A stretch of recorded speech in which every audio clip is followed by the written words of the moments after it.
next speaker, Dr. is Mr. Bas Straub, will give us an interesting talk about international publishing and mythical considerations. Wonderful. Good morning, everybody. First of all, I'd like to thank Professor Kadira and Professor Sheshabi and Mona for inviting me here to give this talk. At the same time, I probably have to apologize to all three of them for mispronouncing their name. My name is Bas Straub, and I'm here as a representative of EGSZ. EGSZ is a company formed about 10 years ago in Japan, and EGSZ's aim is to increase a researcher's chance of getting their manuscript accepted. And we do that through editorial services. We improve English for ESL authors. ESL stands for English as a Second Language. And we do workshops like today and provide e-learning. And today I'm going to talk to you about ethics in publishing. And I have two presentations. The first one I'm going to start with is an overview of all the ethical considerations that apply if you want to publish. The second one is a bit more in detail about the humane treatment of research animals. We'll get to that later on. My presentations are always a bit interactive, so unfortunately you can't sit back, do your emails, or even fall asleep reading the book. I am going to call on you to help me in finding out what is going on. So, what is ethics? Publishing ethics is very important. It's one of the pillars of academic discourse. It's about honesty. It's about openness. Always tell what you're doing. Don't hide anything. You can make a decision somebody doesn't agree with, but if you are very open, there is never cause for fault. It's about safety in research procedures. It is about trust, and very important, it's about acknowledgement. We build our science on the work of others, and therefore we have to honor them. Now, quite often you see unethical publishing behavior, fraudulent cases. And we are seeing more and more over the past decades. And we don't know whether that is due to the fact that our systems, you might have heard of Authenticate, are better at detecting unethical publishing behavior, whether we find it more important, or whether there is an increase in unethical publishing behavior. Now, why do people do this? And I find that a very important question, because if you know the reason why somebody conducts in a certain way, then perhaps you can prevent it and you can alleviate these points. Now, obviously, the most important things are a desire to increase one's career, reputation, or even bank account financial gain. My take on the matter is that most people are very honest, but also, and I'm included, people tend to be a bit lazy. So if you want to use an image, we all know that you have to get permission. But permission takes time. I mean, you spend 15 minutes writing an email, you spend probably a week waiting for a positive answer, and people, it's becoming when you're closing. So people are, in general, quite often too lazy. They confidently forget to do this. Now, there are a few unethical or types of unethical behavior, and in this presentation I'm going to go through all 5 of them. And this might go slow. Originality, authorship, the submission of article, that is quite important. We have the conflicts of interest, and perhaps most important for this audience, humane treatments of animals and humans in research and hazardous situations.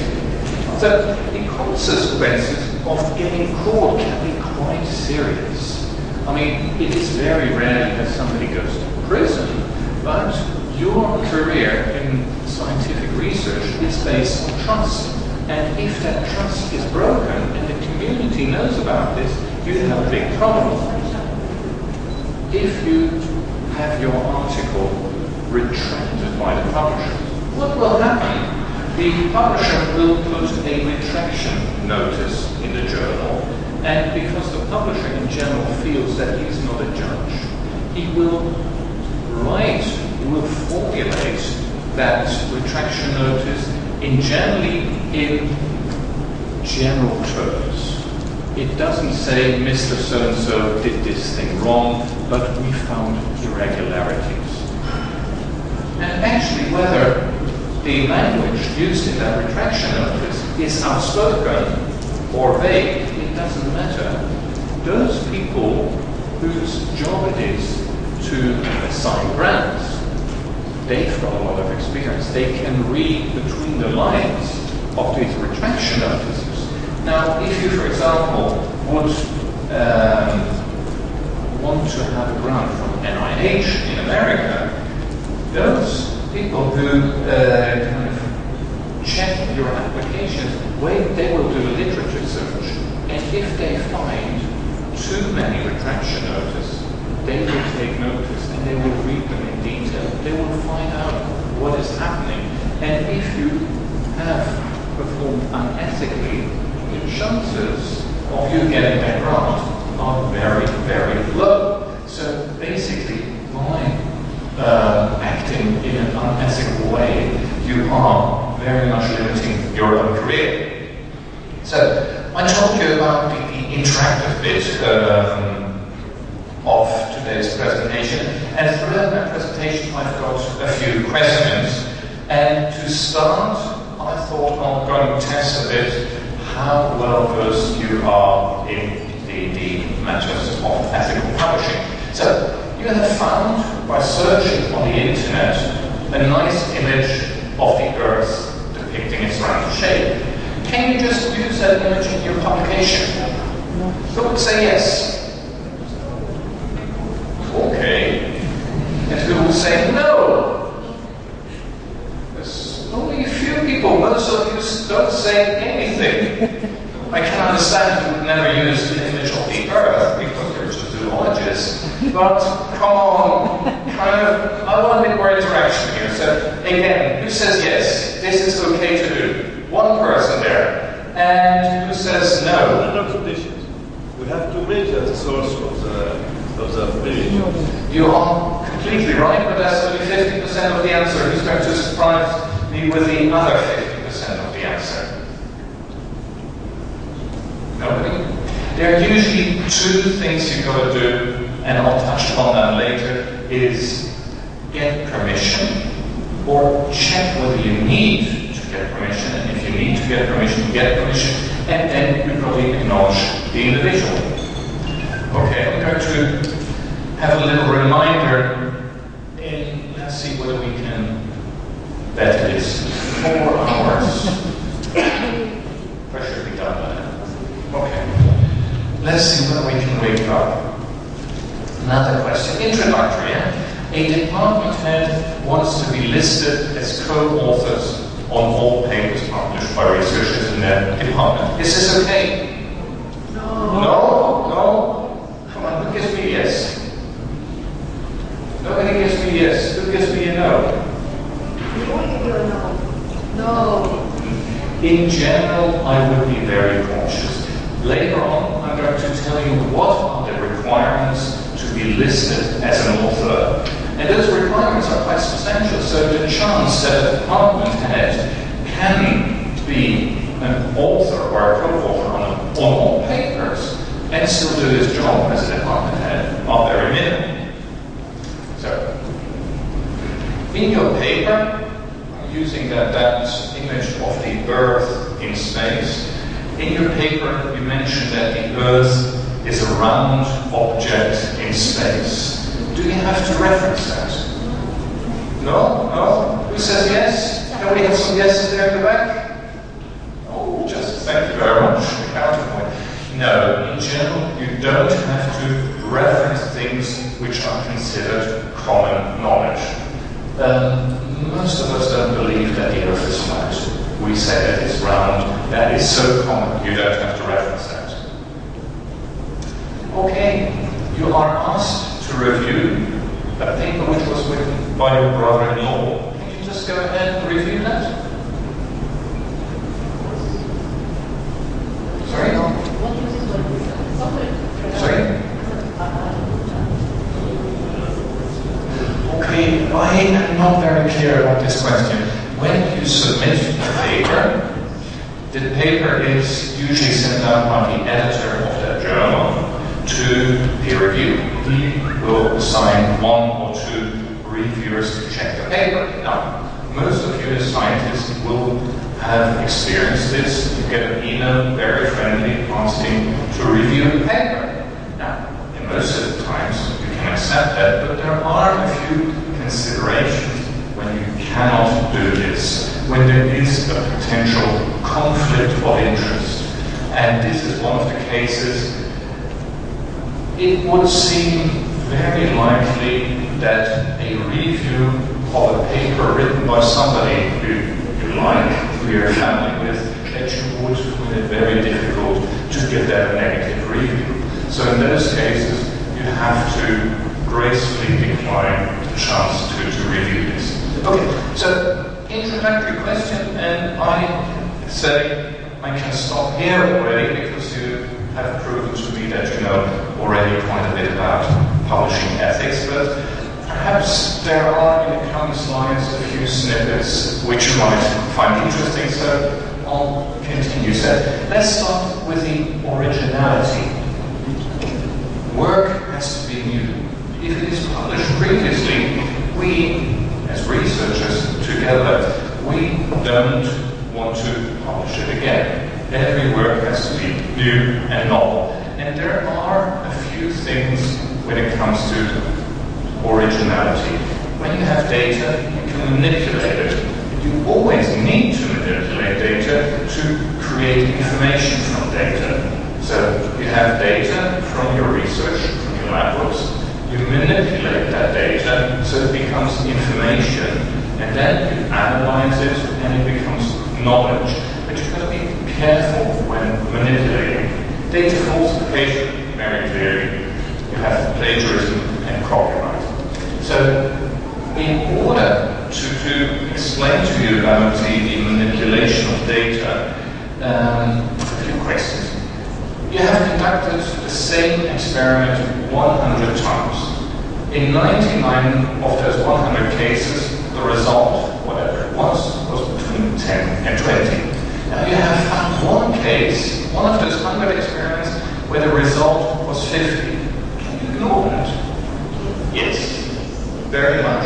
I would advise, because we want to be open, in the appendix, to write a statement why you have excluded this, and this clearly looks like a fluke, like an anomaly. So yes.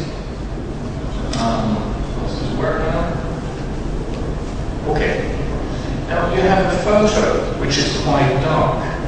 Can you increase the detail, the brightness to show more detail? Yes. You can adjust images, but you cannot adjust them to that extent that the information contained in those images change. So darkening an image, whereby you would lose data, lose information, that is not so good. So data fabrication, that is when you completely and utterly make up things. And I had this little image drawn. Perhaps you've heard of my fellow countryman Bas Straub. He's a sociologist in the Netherlands, and he was found cheating on 450 manuscripts. And this is depicting a very famous research of him in the Netherlands.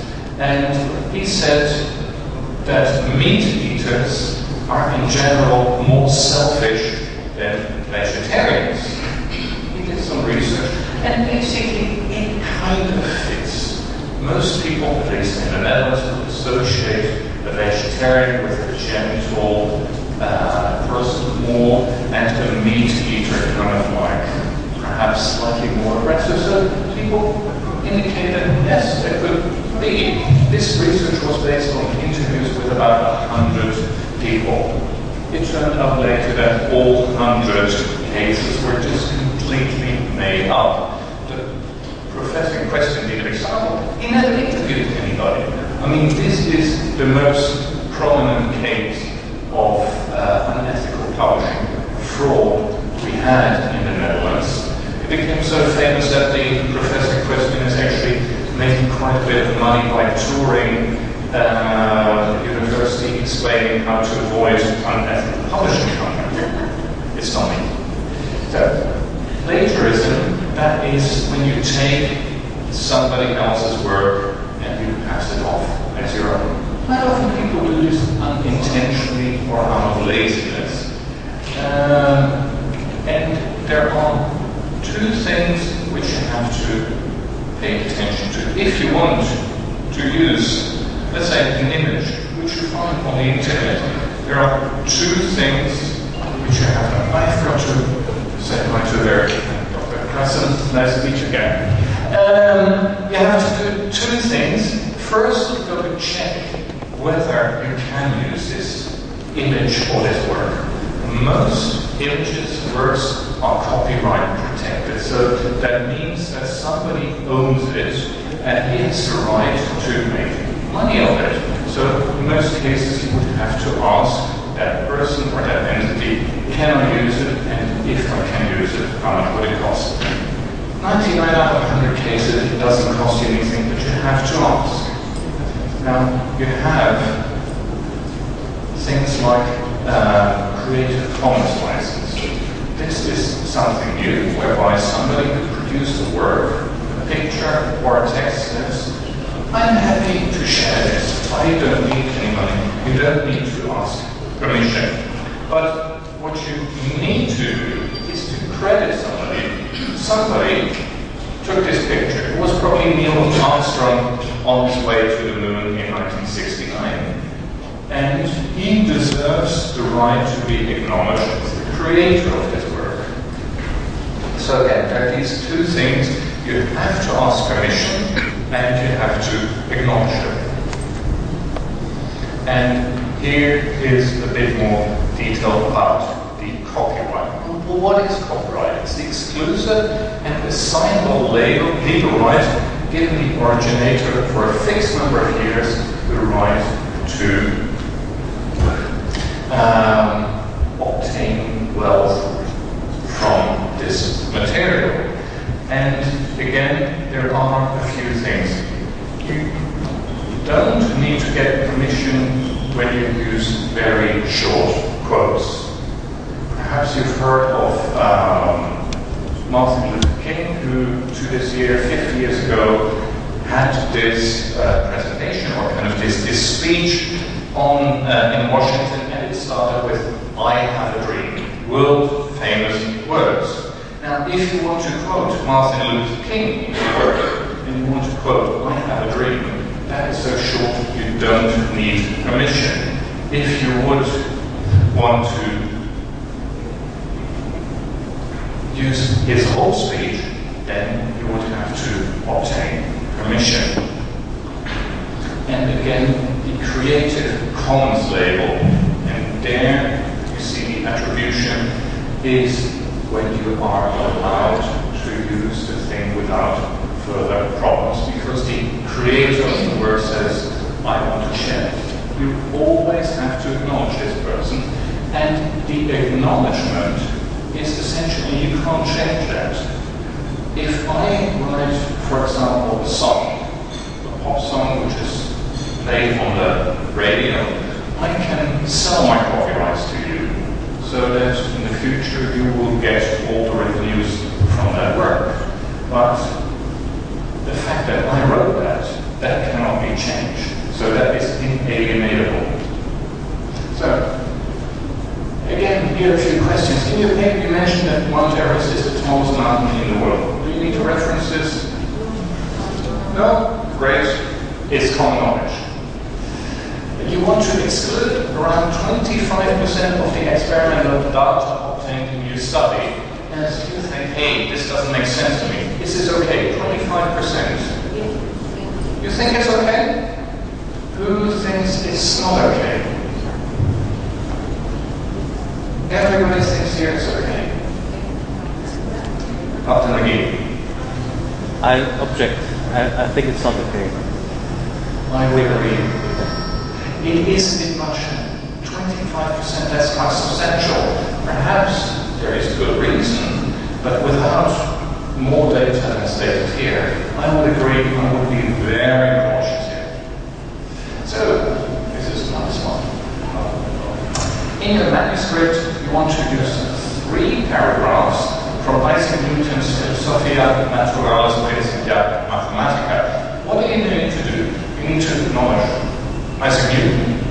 You don't need to do anything. You get copyright permission, or do you need to acknowledge Isaac Newton and copyright permission? Number 1. Who is in favor of number 1? Okay. Number 2. Who's in favor of number 2? 2 here. Number 3. Number 3. 1 for number 3. And no, a bit more than 3, 4. And the last one, acknowledge Isaac Newton and get copyright permission. Who is in favor of that? Just 1. Well, unfortunately, nobody of you got it correct. You have to acknowledge Isaac Newton only. And this is a special case. And acknowledgement might make you always need to do this. He wrote this, so he needs to be honored. But the fact is, I don't know when Isaac Newton lived, but that is more than 70 years ago. And most countries, their copyright law states if somebody has been deceased, has been dead for more than 70 years, the copyright becomes free. So you don't need to get permission anymore. The gentleman lived quite a few hundred years ago, so you don't have to get permission anymore. You just need to acknowledge it. Okay, then about authorship. There are a few types of authors. You have the real authors, you have gift authors, and you have ghost authors. I think you can all imagine what a real author is. And a gift author, what is a gift author? A gift author is somebody who's listed as an author but shouldn't be listed as an author. The department head in our previous example. You also have ghost authors. Those are the people that should be listed as authors, but are forgotten to be listed. And both gift and ghost authors are not advisable. You want to avoid them. And there is a clear ruling on what you have to do to be listed as an author. And there are basically 4 things. First, you have to kind of contribute substantially to the design and to the execution of the research. Substantially. Then you have to contribute substantially to the writing or critical review of the manuscript. Number 2. Number 3. You have to give your consent and approve for the complete manuscript to be published. And this is very important, it has to be a complete manuscript. Imagine that you are the statistician on a research project. So you only deal in numbers and not, for example, in clinical research into ecology. If you want to be listed as an author, you have to approve the whole manuscript. So you have to, even as a statistician understand what is the whole research about. And finally, and I have to admit, sometimes 3 and 4 are lumped together, you have to be willing to defend the whole publication. So if somebody later comes up to you and says, I think that is not really good what you did there, then you can't say, hey, I'm sorry, I'm only the statistician. No, you have to be willing to defend the whole paper. Who are the people who you should thank and acknowledge, but who are not authors? Those are lab technicians, statisticians, if they only deal with the statistics of the paper and not the broader picture. Secretary, professional writers, and your partners, your wife or husband, they really help you, they take care of the kids, they cook food for you when you get home, and without them you probably wouldn't be able to do your research. And that is very laudable, and you need to thank them, and you need to bring them flowers, but they are not authors. So I think I have a little quiz here. And let's see who is an author in this thing. So a researcher completes her work and has written a manuscript. Along the way, she consulted her advisor for guidance on the experiment, the data analysis, and writing and revising the final manuscript. The professor in India assisted her in analyzing the data only. A lab assistant and helped her prepare the experiment design and maintaining and operating the equipment, and 2 fellow graduate students read the paper and edited. However, they had no hand in the experiments. So, top to bottom, the advisor, is he an author? Show of hands for yes. Is he an author? Very few people. Maybe. The lab assistant. What did the lab assistant do? The lab assistant helped in preparing the design and maintaining and operating the equipment. Did that lab assistant write? No. So not an author. Doesn't say right. The 2 fellow grad students, they read the paper and edited. They had no hand in the experiment. Rule number 1 of authorships, they are not authors. Professor in India, data only, nothing about writing it, and the researcher completes the work.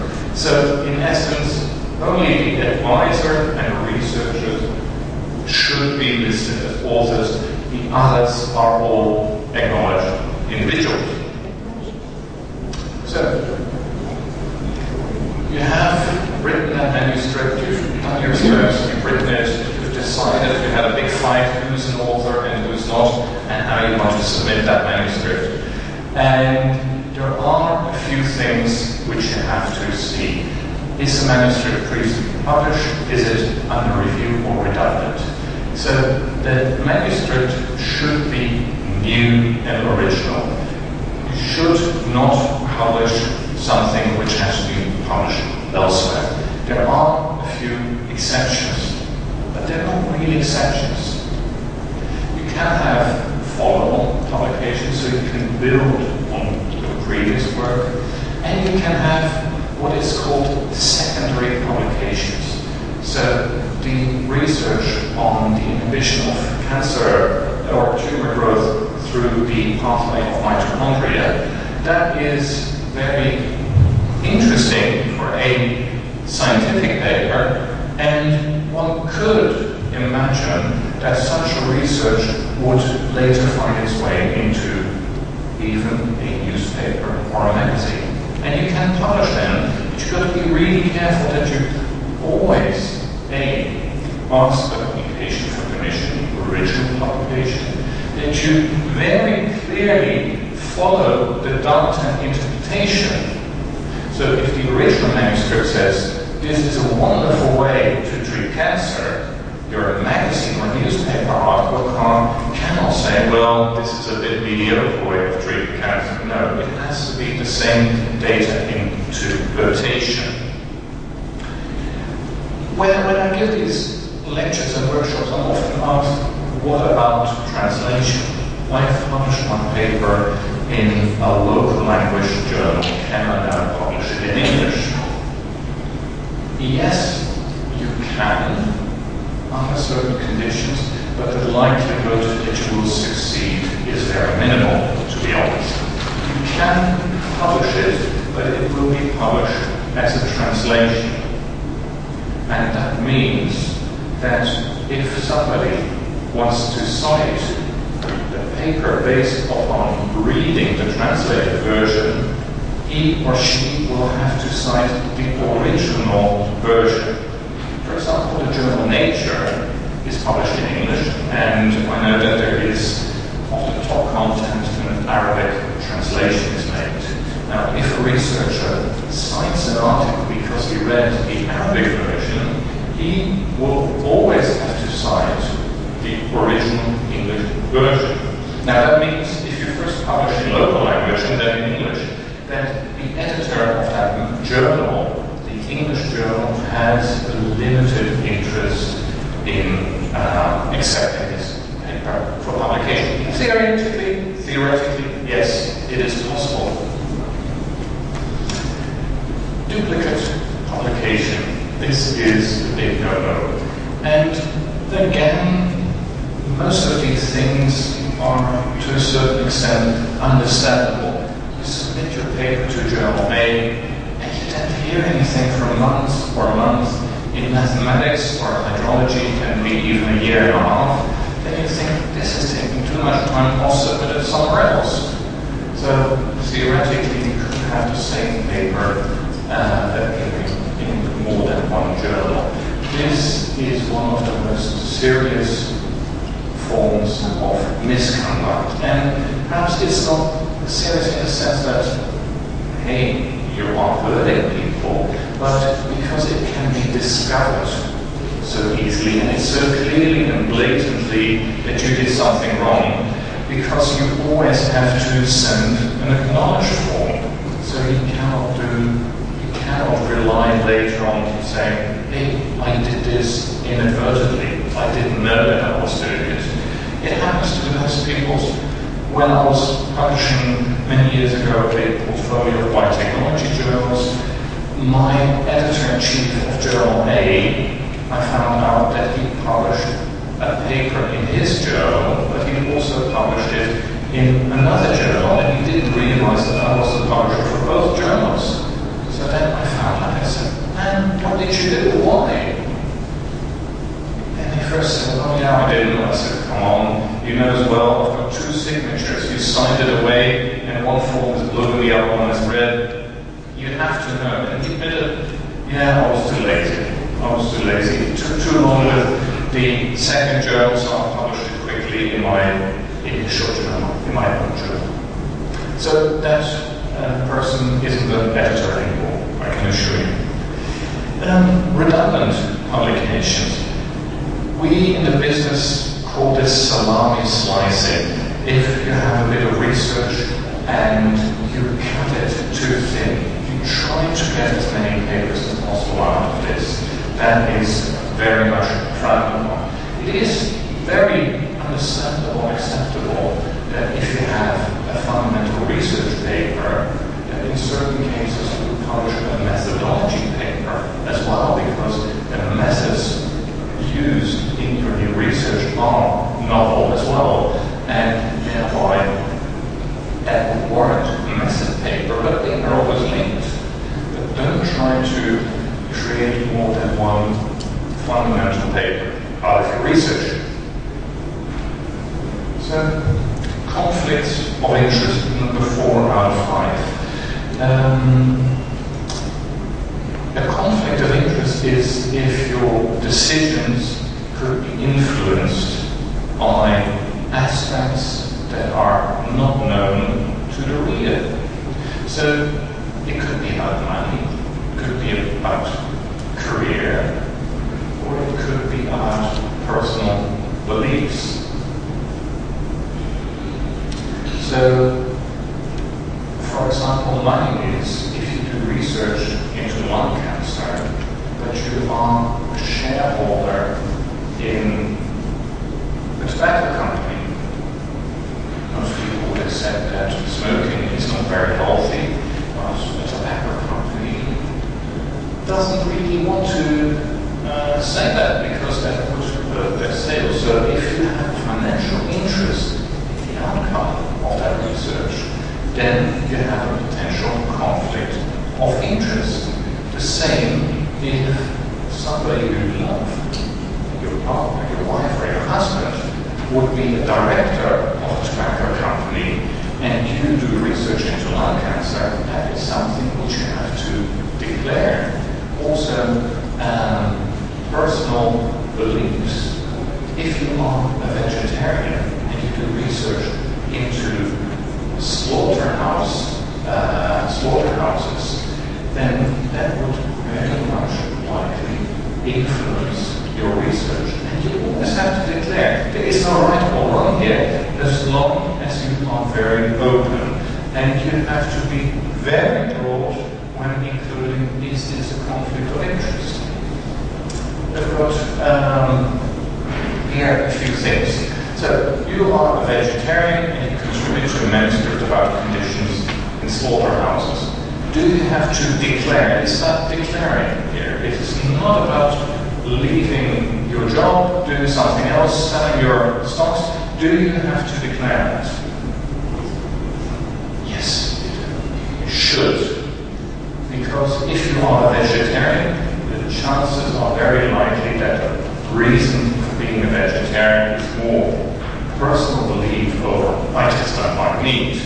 And if you do research into slaughterhouse condition, your analysis is very likely to be influenced by it.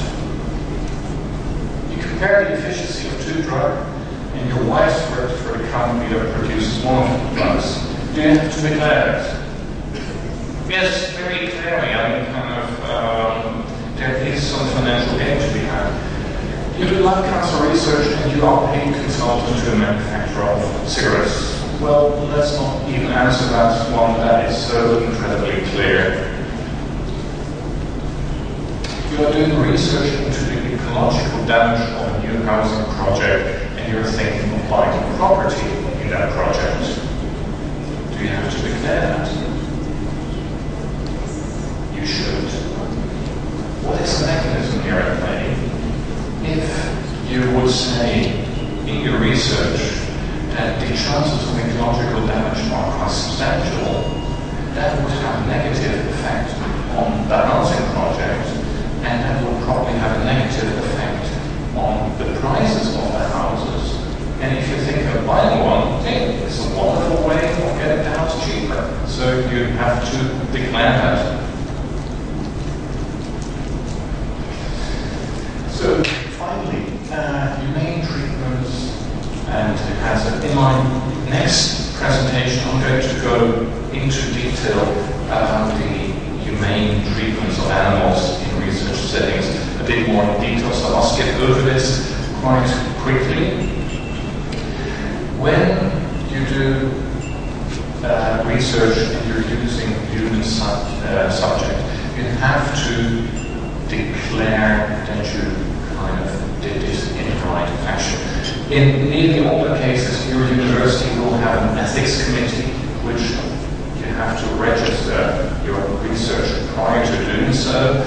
It has usually conforming to the guidelines. The most famous one are the Helsinki Declaration. And this you will have to state in your manuscript. So there are two things at play. First, you have to comply with, very likely, the ethics committee of your own university. And you have to comply with the international regulations. If you don't comply, you will not be accepted. And if you don't declare that you have complied, you can prove that you have complied, then you will also not be accepted, even if you did everything right.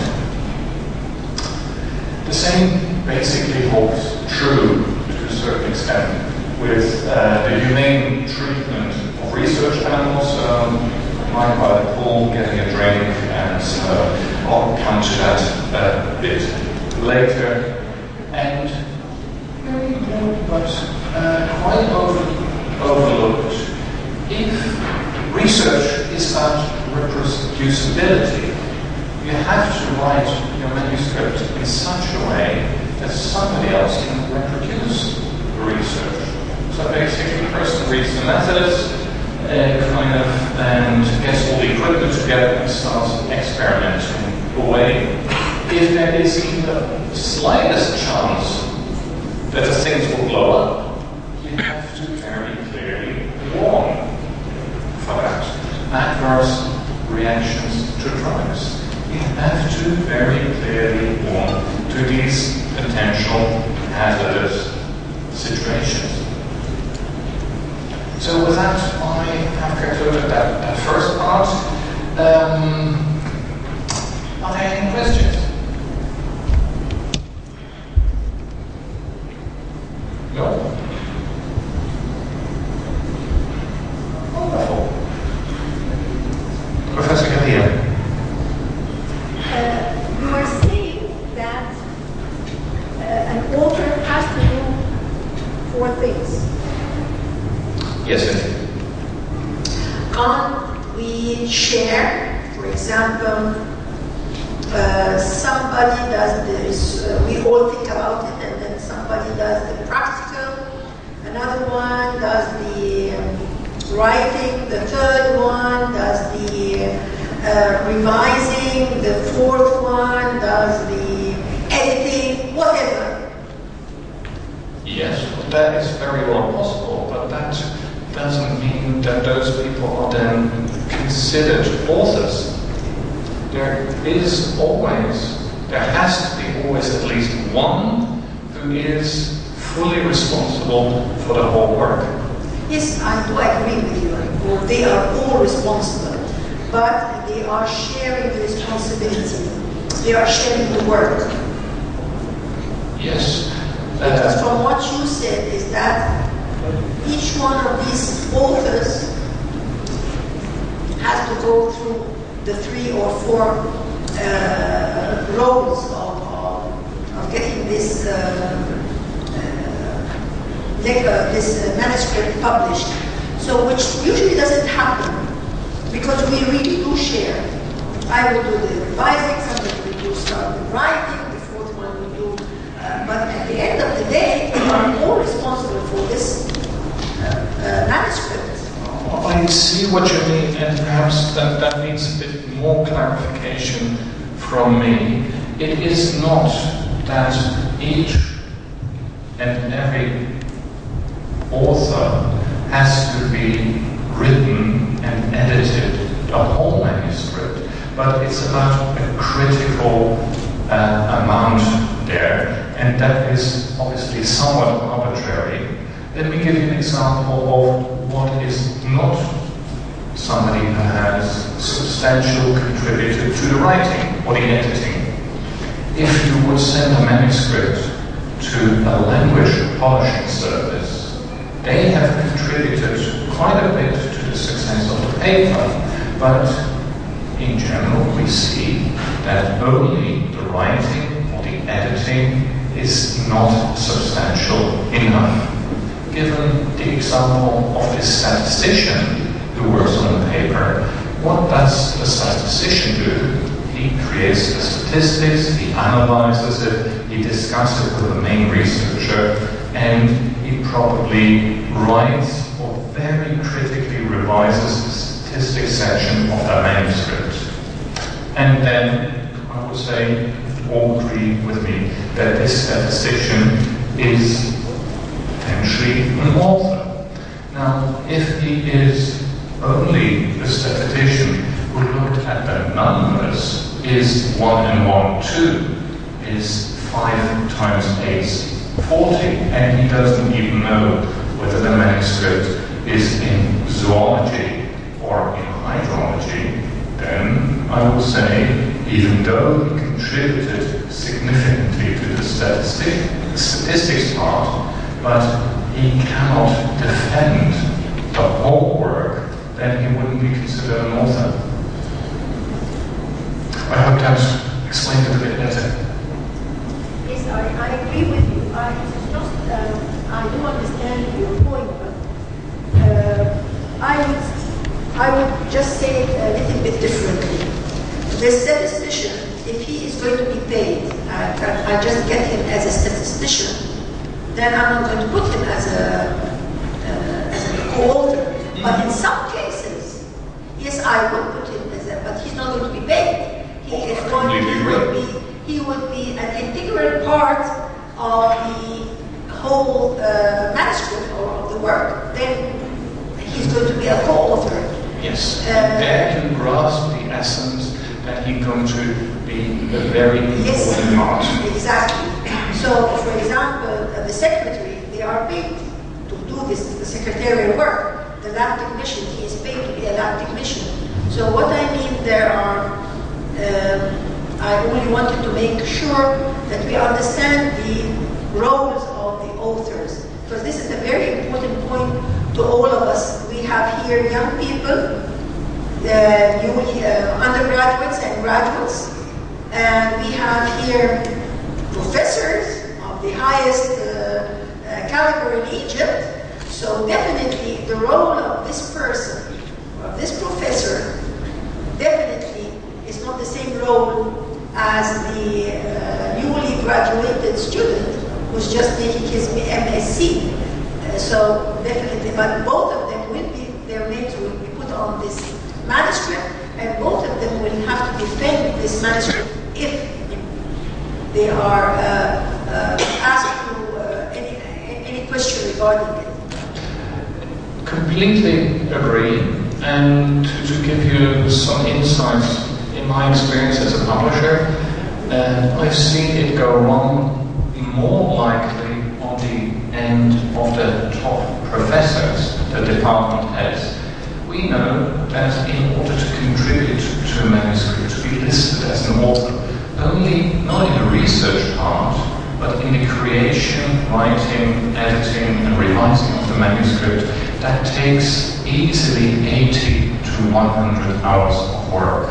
It is a substantial undertaking, and if I then see that certain top professors, department heads, have published 50 or 60 manuscripts in a year, I know statistically that that is not possible. The average human works around 2,000 hours per year. So if you publish 50, 60 papers times 100 hours, you are having 3 full-time jobs only writing manuscript, and that can't work. But it is about a substantial creative contribution to the work. Any more questions? Wonderful.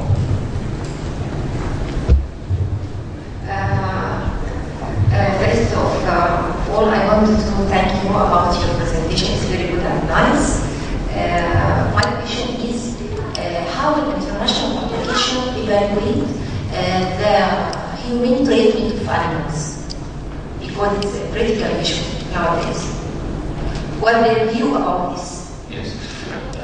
In general, most publications, they have their origin in a country. A lot of publications have their origin in England, America, and the Netherlands is quite large when it comes to publishing also. And the editor-in-chief will also have his or her origins somewhere else.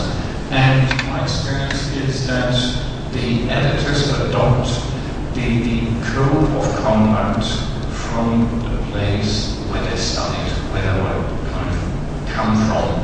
And usually these guidelines, and I will talk about them in the second half, are pretty similar. I mean, kind of, and they want you to do 2 or 3 things. First, they want your research should follow those procedures, those guidelines. Then you should, prior to the research,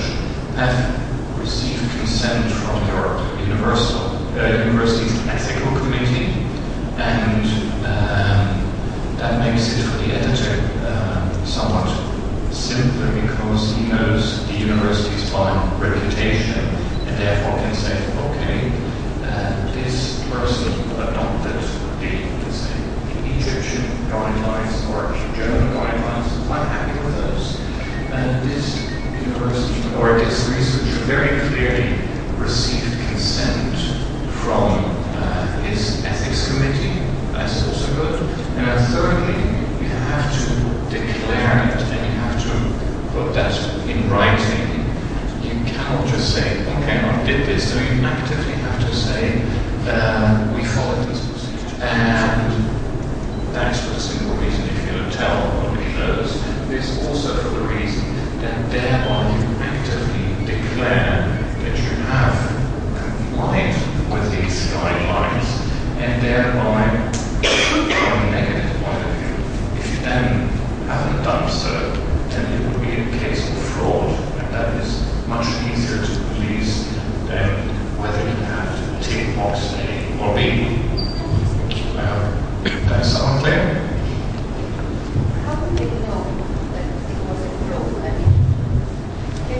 How will they know that it was a fraud? I mean, I was taking to the rooms, I put them in cage, the number 3 to 4, the temperature was blah, blah, blah, blah. How will they know? They don't. On the second slide of my presentation, it is about trust. And editors are not policemen, publishers are not judges, they cannot know. It is about trust.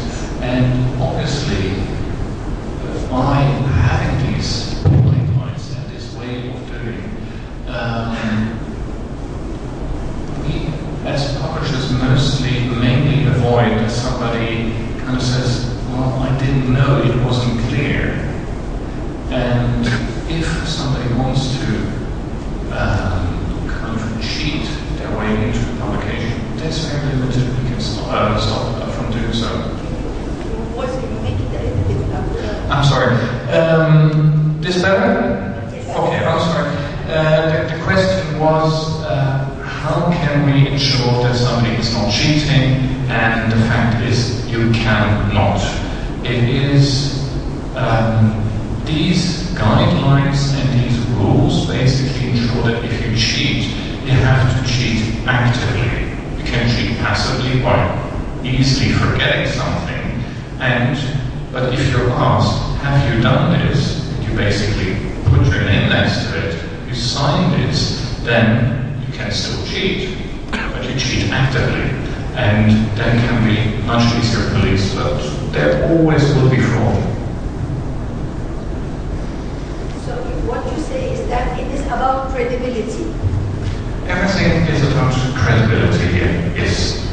So you have to build the credibility of, for example, Professor Kohar is from Cairo University, Faculty of Science. Then, as you were saying, that usually you would know that Cairo University, Faculty of Science, Cairo University is a credible institution, and that they do follow, and that they do have an institution that follows, and that there are post-approval monitoring and so on. Then it would be far simpler to accept papers or manuscripts from this institution. That is part of the consideration, but let me verse it somewhat differently. If a colleague of Professor Kahar, also from the University of Cairo, submits a manuscript and it is very clearly discovered to be a fraudulent case, that will reflect negatively, unfortunately, on your work, Professor Kahar. So there is, like peer review, there is also peer pressure within science to conduct ethically.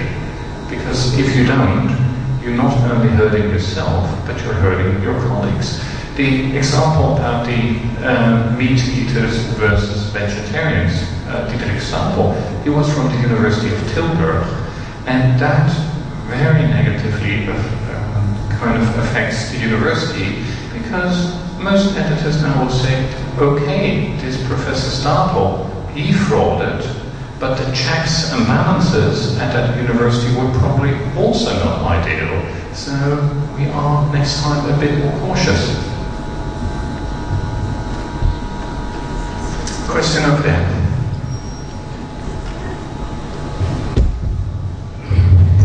I'm Dalia, Faculty of Science at University, Right Knowledge Program. My question is, why you didn't mention the names of the lab technician, for example, the student, and I know that they play a very important role in the research, and without them nothing would be done. Perhaps I didn't explain that clearly enough, and my apologies. They should be mentioned, and they should be mentioned as acknowledged individuals. You will understand that most scientific papers have, just prior to the references at the end, they have a section called acknowledgement. There you thank the sponsors, the funders, and you thank the acknowledged individuals for their contribution to the work, and that should be done.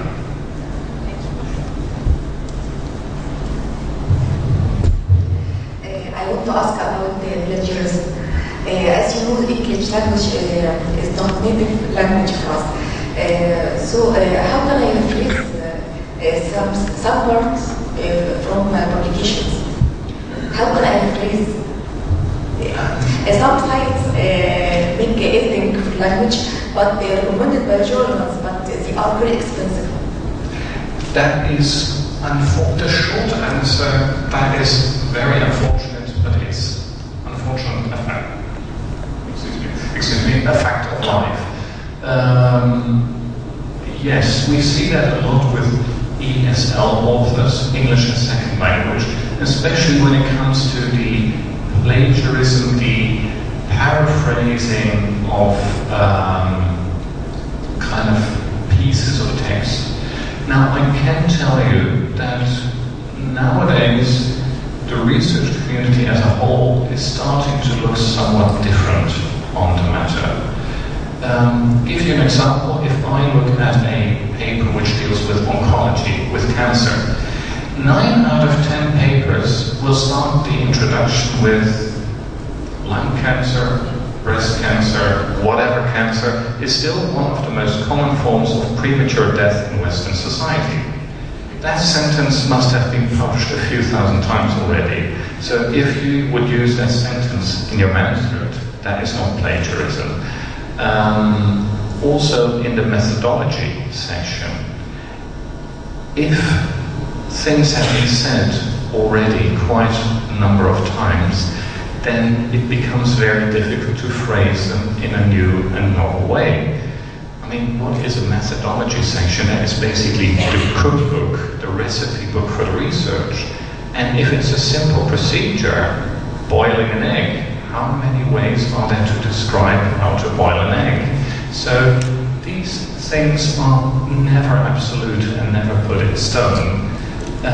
You should be careful, and if it comes to paraphrasing these things, you could ask a colleague, you could ask a friend, and if you are not sure, write it in a note to the editor and saying, I have paraphrased this section, I've acknowledged it, but I'm not sure whether my paraphrasing was good enough. And if you are open about this, nobody can fault you.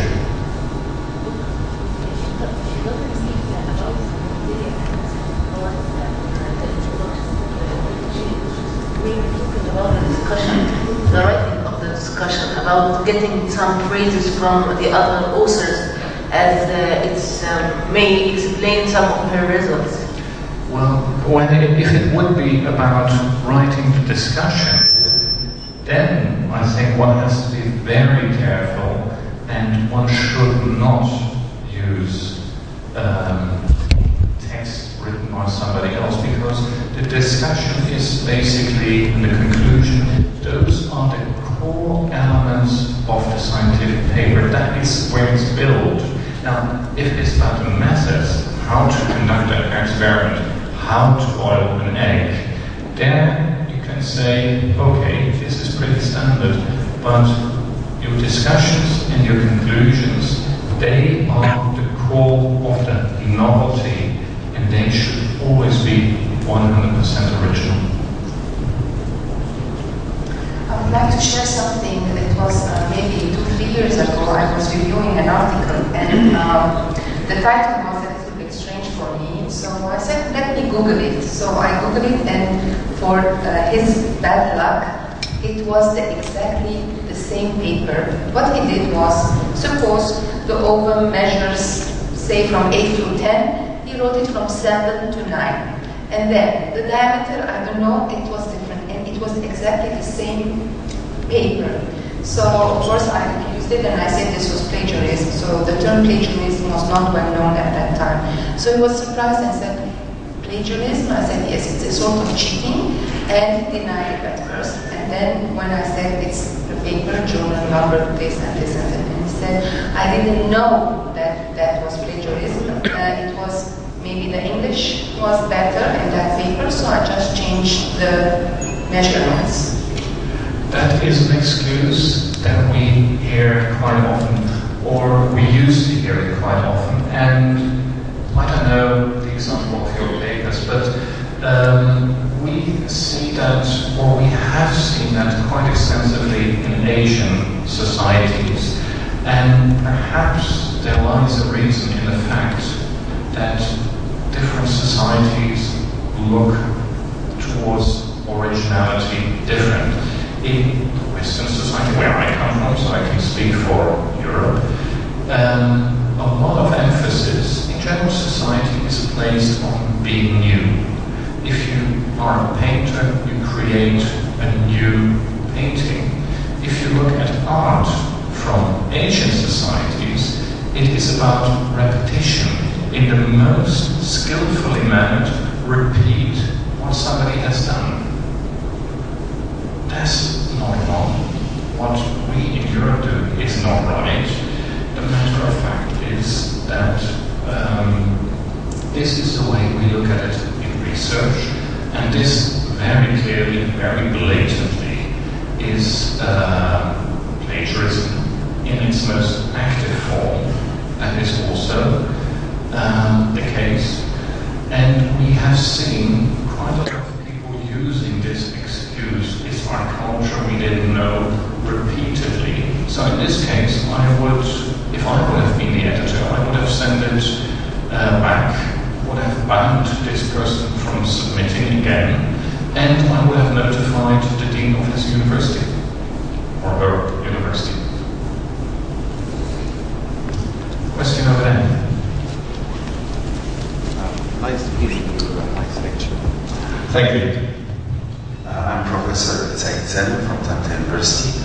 I'm also a subject editor in an international journal for cancer research, which has an impact factor of 1.5. It's called EGSZ. I want to have just one question for you. Please. About approving the paper from the authors. You said, of course, certain authors should be listed as authors. But some journals get the approval, the signature for approval from only the corresponding author, not all the authors. So what do you think about this? There are two ways to approach this. Some journals say that the corresponding author signs on behalf of his co-authors. So that if there is an irregularity, then the corresponding author is responsible. Other journals say we need actively a signature from each and every individual co-author listed on that paper. In most cases, if it is the latter, the corresponding author will be asked to provide those signatures and to coordinate that. But it's a matter of choice.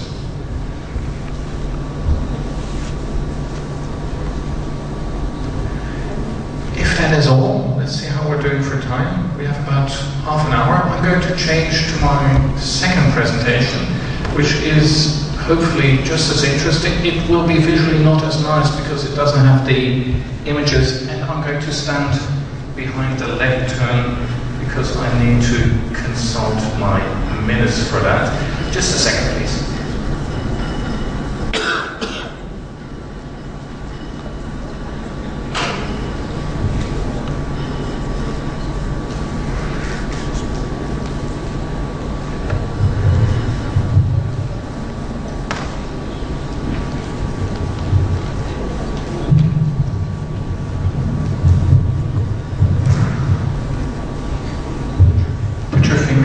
For a second, please. That's better. Can you hear me now? Okay. Let's see whether this works. So, animal experimentation, that is, especially for this audience, a very important part of ethical considerations. And I was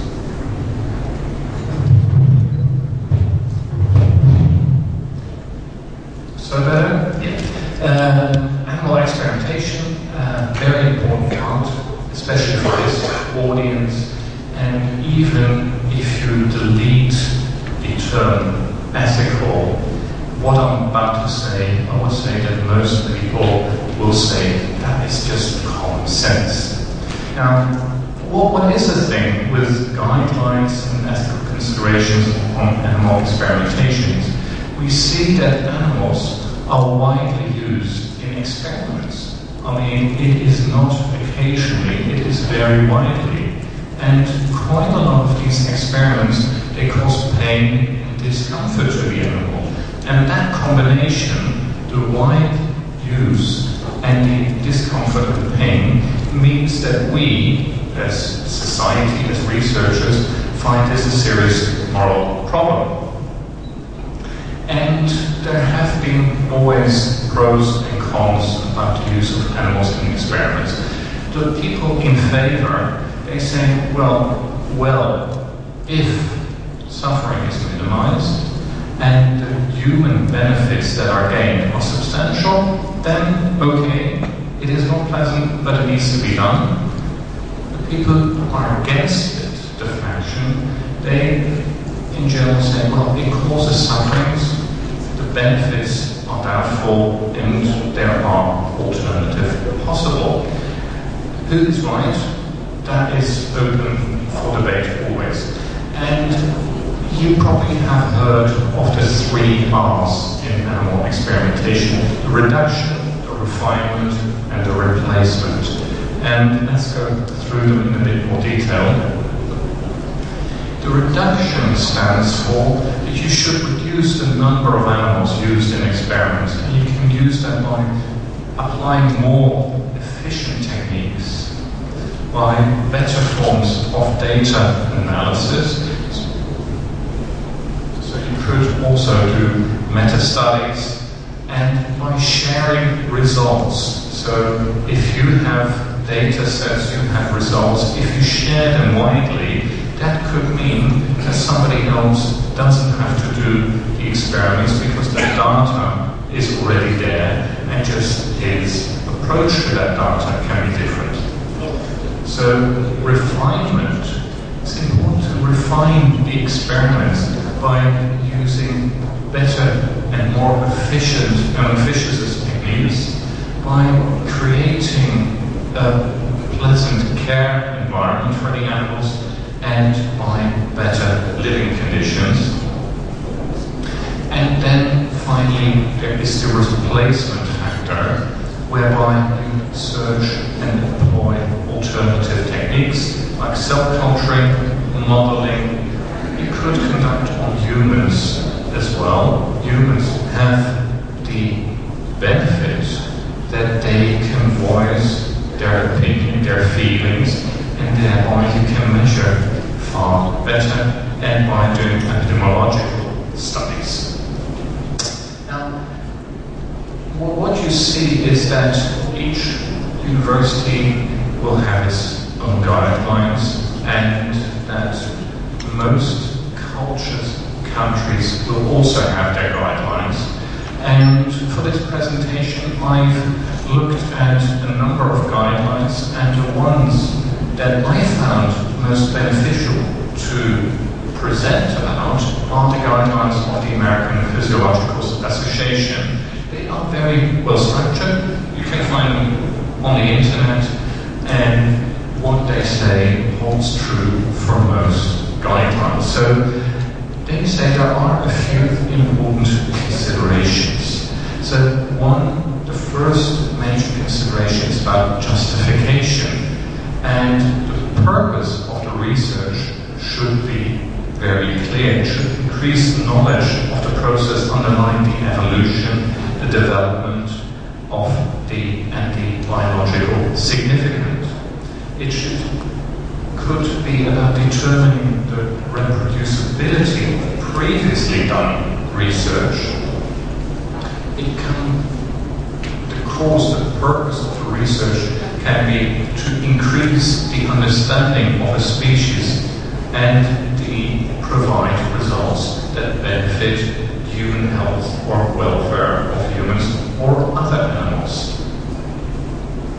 Now, the potential should always outweigh the harm inflicted, the discomfort and pain on the animal. That is very important.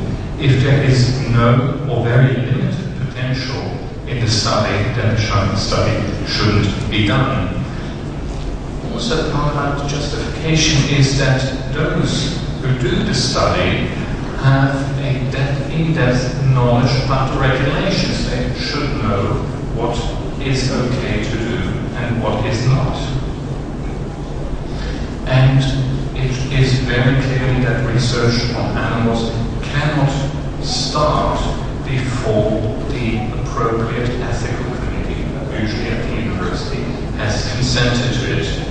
And there should be constant monitoring throughout the process whether the actions taking place at that moment still comply with the rules, regulations and guidelines. So then there is a section about staff involved. All the staff, researchers, lab technicians, animal carers, should have an appropriate knowledge about the conduct desired, what they can do and what they can't do. They should have an in-depth knowledge of the appropriate Welfare Act. If you're doing the study in America, then you should have the knowledge of the American Welfare Act. The same holds true here in Egypt. They should also have a knowledge about the treatment and handling of animals. It's very clear that fish need to treat different than a mammal. A solitary animal has a different way of approaching than an animal living in a group. And there should be a constant monitoring whether this is still in fact. Simple care, the housing of the animals should be appropriate and should comply with the appropriate rules and regulations. The procedures, again, should comply with these guidelines and should be constantly reviewed whether they are still appropriate. And in general, what we consider humane care should be given. So the animals should be treated to the best of our ability in such a way that we minimize discomfort and pain. Nowadays, a lot has been said about the acquisition of research animals, and most of the animals are kind of bred in captivity, but they are quite often also acquired. And if the animals are acquired, the acquisition should be done in a lawful and clearly documented way.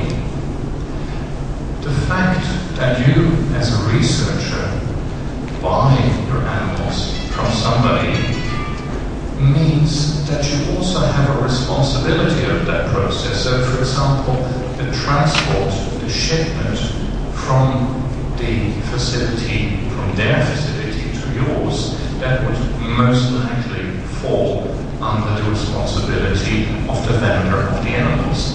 Nevertheless, you should, within reason, make yourself acquainted with the way that is being done. And if you are seeing irregularity, you cannot sit back and say, well, this is not my responsibility. My responsibility starts when the animals arrive here. No, you are completely responsibly. And what I'm saying here is, obviously, it is not always a lawful responsibility, but more of a moral responsibility. When it comes to trapping, the procedure for trapping animals should be done in the most humane manner and in accordance with the applicable federal, state and local regulations. It's very clearly. And the use of endangered or threatened species should only be done if there is no viable alternative and if the envisaged benefit outweigh this fact. It is always the negative causes of your actions should be outweighed by the potential benefit of your research. If you inflict more harm in whatever way you want to phrase harm, then that should be offset by a greater potential. The experiments. If you have just observational or non-invasive experiments, just observing animals, there is usually no problem whatsoever associated with this. Always try to minimize discomfort as possible. A very important one is if you put an animal under anesthesia and during the procedure you have finished with your experiment and you plan to euthanize the animal, you should euthanize before the animal regains consciousness. It sounds like quite a mouthful, and it is just common sense. Don't inflict suffering or limit the suffering as much as possible. Unrelieved adverse stimulation. Again, that is a greater burden on the animal, and that should be outweighed by a greater potential benefit.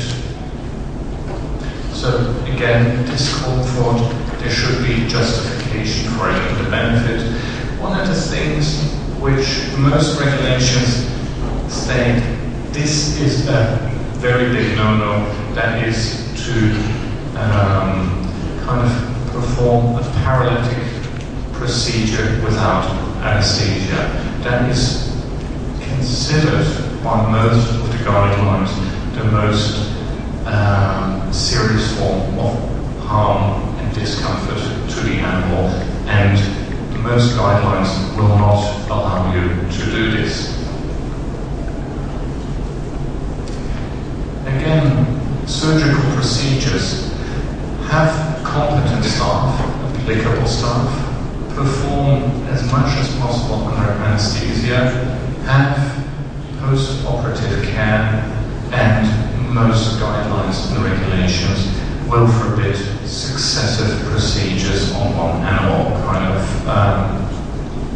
do it once and be done with it.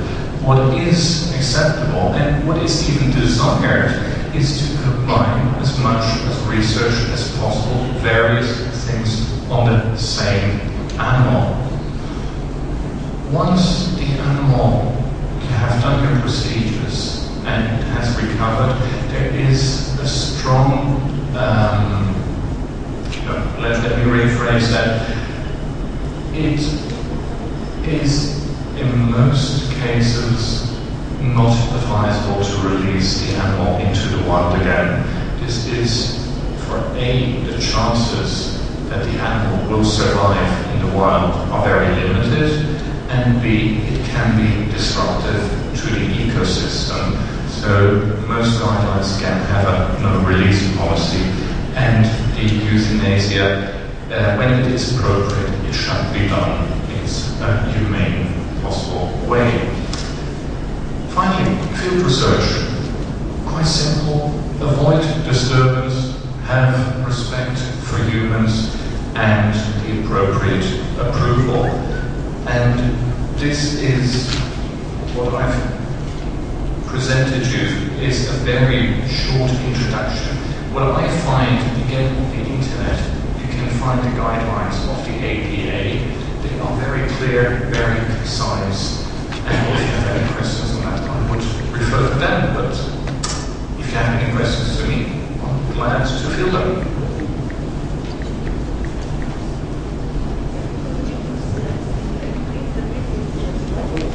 The previous slide, yeah?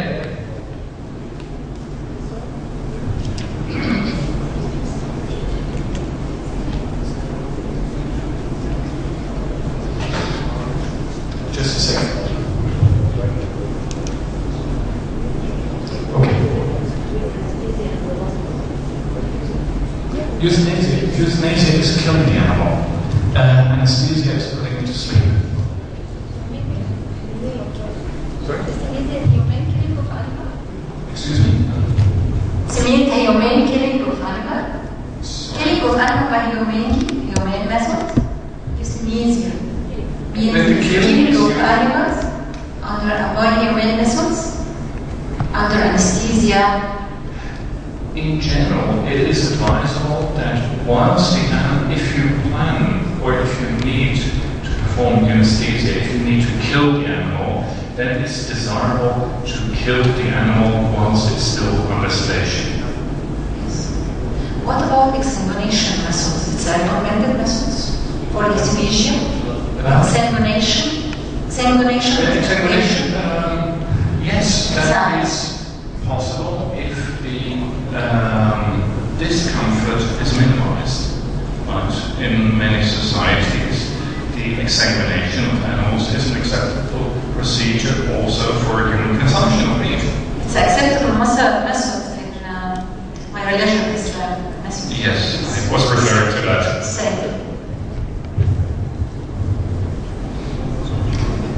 Any other questions? Yes, please.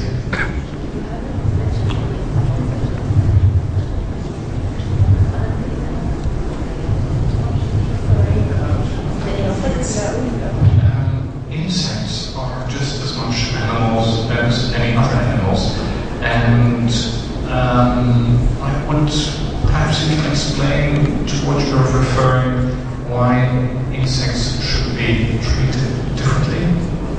Yes, I'd like to ask you this question. Obviously, the question is, insects, should they be treated differently than other animals? And obviously, all animals are not equal.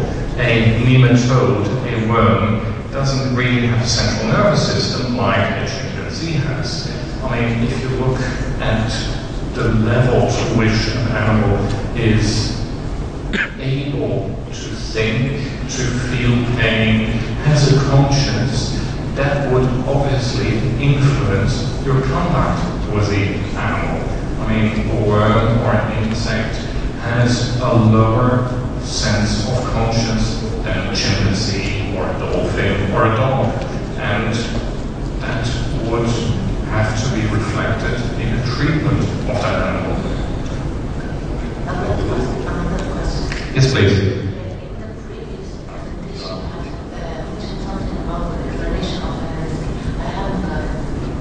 The question was about my previous presentation where I mentioned the Declaration of Helsinki. The Declaration of Helsinki is an international guidelines about the use of human subjects in research purposes, and it is now one of the most well-known and well-used set of guidelines, rules, regulations about the treatment, and most researchers refer to it as the Declaration of Helsinki. Have you complied with this? And if you do, then people will understand that you have conducted research in a proper manner.